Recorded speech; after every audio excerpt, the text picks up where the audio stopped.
Kita ke informasi berikutnya, pemirsa. Pasangan suami istri mencuri sepeda yang terparkir di gang di Kembangan, Jakarta Barat. Para pelaku beraksi sambil menggendong bayi agar tidak dicurigai warga.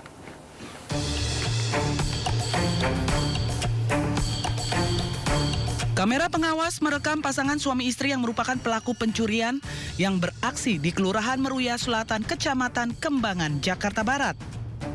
Melihat adanya sepeda yang terparkir di sebuah gang yang tidak dikunci, para pelaku yang berkendara sepeda motor tersebut langsung membagi tugas. Istri menunggu di sepeda motor sambil menggendong bayinya, sedangkan suami beraksi mencuri. Situasi yang sepi dan tidak adanya aktivitas warga membuat para pelaku leluasa membawa kabur sepeda milik warga.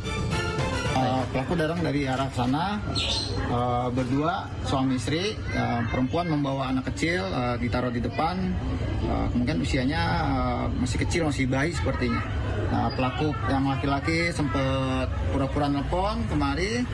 Setelah dia melihat ke arah sana merasa aman, pelaku langsung membawa kabur sepeda tersebut, lalu diikuti oleh istrinya membawa sepeda motor.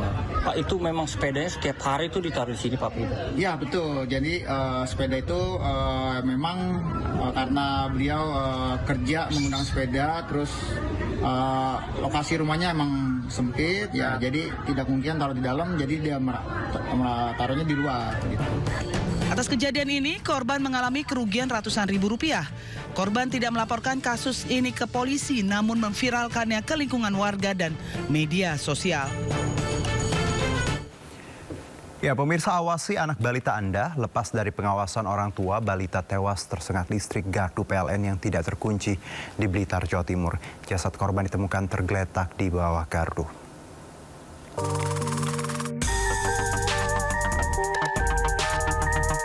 CCTV warga merekam kronologis kejadian tragis yang menimpa AR, balita 3 tahun, warga Desa Popo, Kecamatan Selopuro, Kabupaten Blitar, Jawa Timur, yang ditemukan meninggal dunia usai tersengat listrik gardu PLN.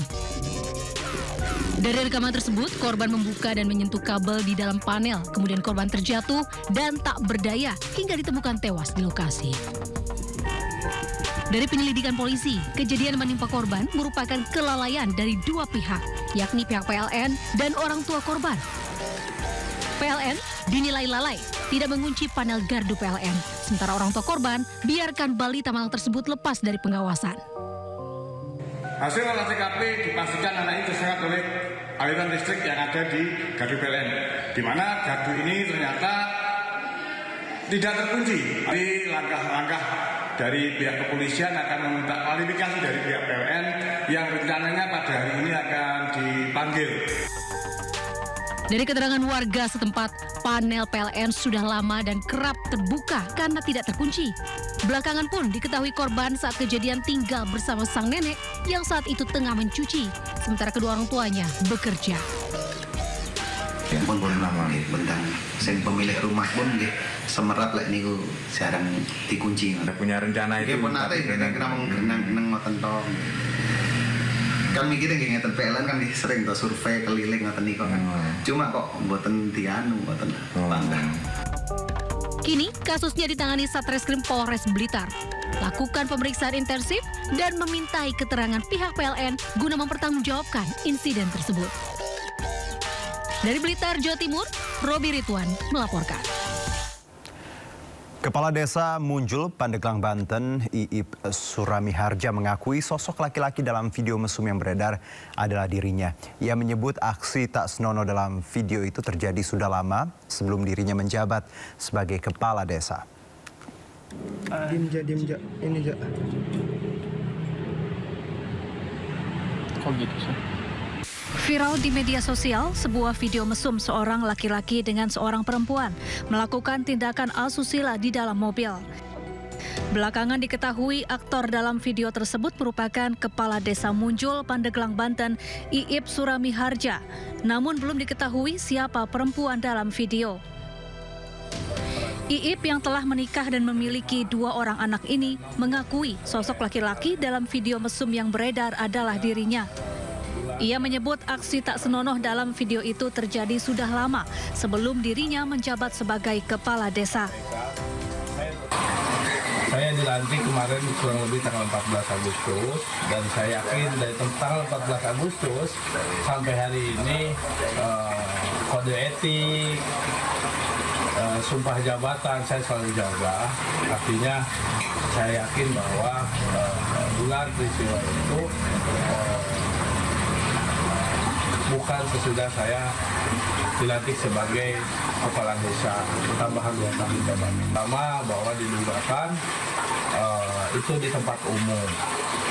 Saya jawab bahwa kalau didugakan tempat umum itu bukan tempat umum tapi tempat pribadi. Sementara itu, Pemkab Pandeglang akan menelusuri video viral tersebut termasuk memeriksa kepala desa muncul. Dari Pandeglang, Banten, Iskandar Nasution, iNews melaporkan. Akibat hujan deras, banjir bandang menerjang sejumlah desa di Pati, Jawa Tengah. Sebuah rumah bahkan nyaris hanyut terbawa arus sungai. Ya Allah, ya sungai! Ya Allah, ya Allah! Ya Allah, Astagfirullahaladzim! Ya Allah, satu kinepol, Banjir bandang yang menyapu sejumlah desa di Kecamatan Sukolilo, Pati, Jawa Tengah, Jumat sore membuat masyarakat sempat histeris. Banjir lur Sukolilo. Banjir akibat meluapnya sejumlah sungai ini juga menutup akses jalan utama Pati Purwodadi. Ketinggian air yang mencapai 60 cm membuat jalan sulit untuk dilewati.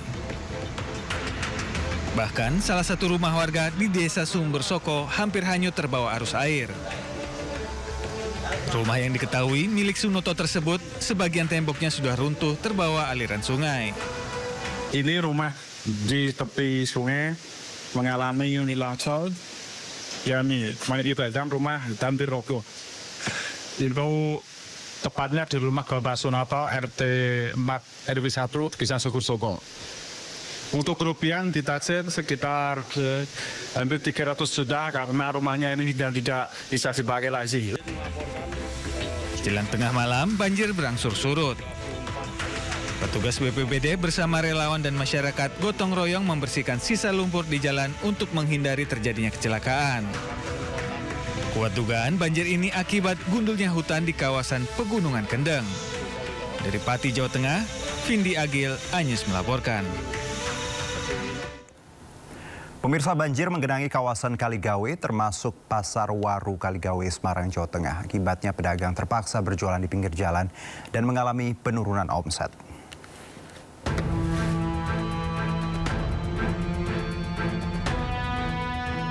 Seperti inilah suasana pasar Tiban di Jalan Raya Sawah Besar, Semarang pasca banjir. Para pedagang di Pasar Waru Kaligawe, Semarang menggelar dagangan mereka di pinggir jalan. Hal ini mereka lakukan karena pasar tempat mereka berjualan masih terendam banjir. Para pedagang Pasar Waru Kaligawe ini mengaku sudah 2 hari berjualan di pinggir jalan. Akibatnya omset mereka turun selama banjir terjadi. Sudah berapa hari nih, Mbak? Sudah 3 hari. Kalau tetap di jalan nggak ada pembeli berarti ya? Ya, malas masuk, Pak.